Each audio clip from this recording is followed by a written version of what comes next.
Shum, and this is my informative speech on the use of stem cells in transplants.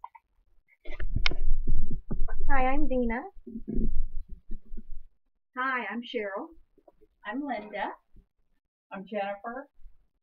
Mary Lee. And I'm Krista.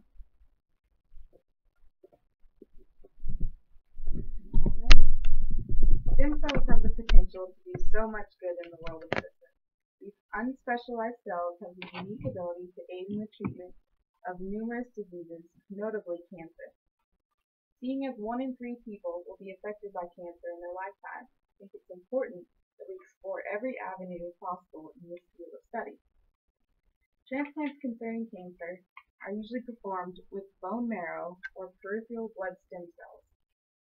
The process of extraction and reuse is called hemotopic stem cell transplantation. The first type of stem cells used in this process are called peripheral blood stem cells.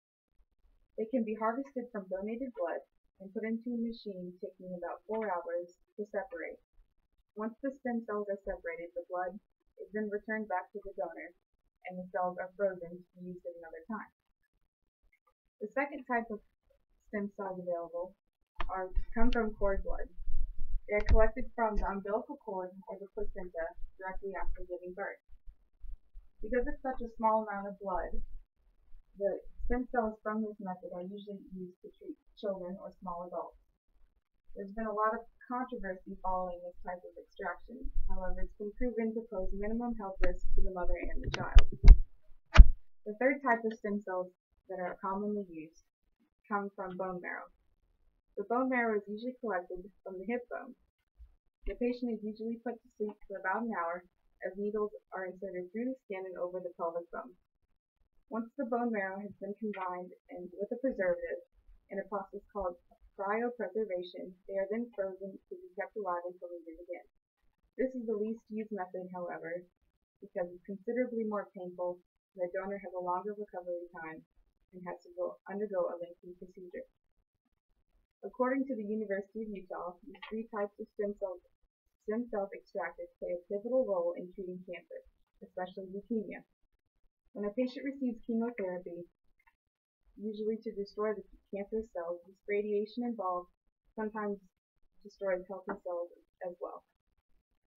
Luckily, transplants of stem cells today are used by doctors to create new and replenish and create new red and white blood cells. Especially important are the white blood cells, which aids the immune system in continuing to fight remaining cancerous cells. Because these cells can differentiate into specialized versions of themselves and replenish by dividing, they are the most current and sought after aid in treatment for cancer today. In conclusion, stem cell transplants are an up-and-coming treatment method for some of the most aggressive types of diseases in the medical world.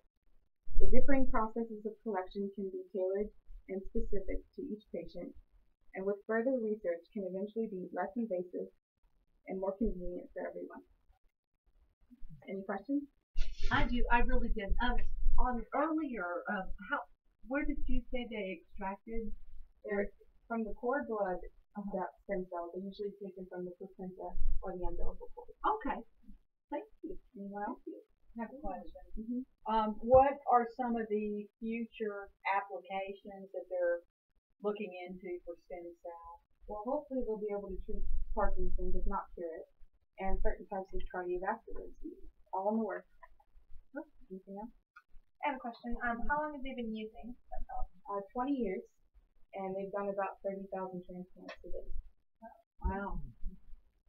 Amazing. It is amazing. So people that are getting these stem cell transplants and all, they're looking forward to a long, healthy future. It's all included with pain management and a better quality of life. Anyone else? I have a question. How long can the stem cells be stored? They don't expire. They last forever, so it's worth the money and time spent in. Very interesting. Do you happen to know approximately the cost? I know some families are limited on their funds. It's something that's expensive. Well, it's a one-time payment of about $1,700 and an annual charge to store them for about $130. No, that's definitely worth it. If you have a child that comes down with Definitely, leukemia or something like that. That's something that you would do. That's a great So investment. hopefully in the future, more and more parents will be able to do that and have it there. The more for their children. manageable it is cost-wise, the more likely Yeah. people are to do it. And they'll probably find some funding for that. That sounds like an awesome thing to use funds. Research is important. So. Well, thank you so much That for was that. interesting. Very